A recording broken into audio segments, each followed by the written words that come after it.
Iran Israel जंग रुकवाने के लिए न्यूयॉर्क में अक़वाम मुत्तहिदा की सलामती काउंसिल का इजलास आज होगा। जुनेवा में ईरानी वज़ीर ख़ारजा से जर्मनी, फ्रांस और बरतानिया के वज़राए ख़ारजा के मुज़ाकरात।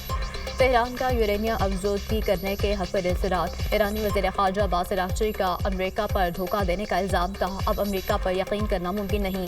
अमरीका ने सिफ़ारती अमल को धोखा दही में तब्दील कर दिया।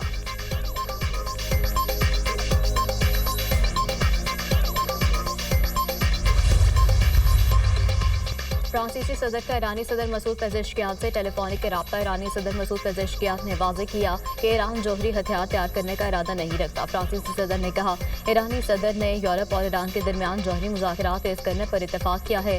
ईरान को कभी भी जौहरी हथियार हासिल नहीं करना चाहिए। ये ईरान पर मुनहसर है। इस बात की यकीन दहानी कराए कि उसके इरादे पुरअमन हैं।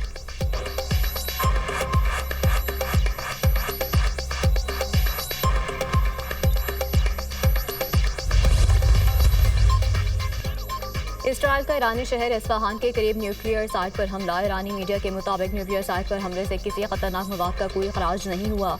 इसराइल का पासदारान इनकलाब के ड्रोन विंग के कमांडर को शहीद करने का दावा। इसराइली मीडिया के मुताबिक अमीनपुर जवाद के फ़िज़ाई हमले में मारे गए। क़ुद्स फोर्स के फ़लस्तीन कोर के कमांडर सईद तेहरान में फ़िज़ाई हमले में शहीद।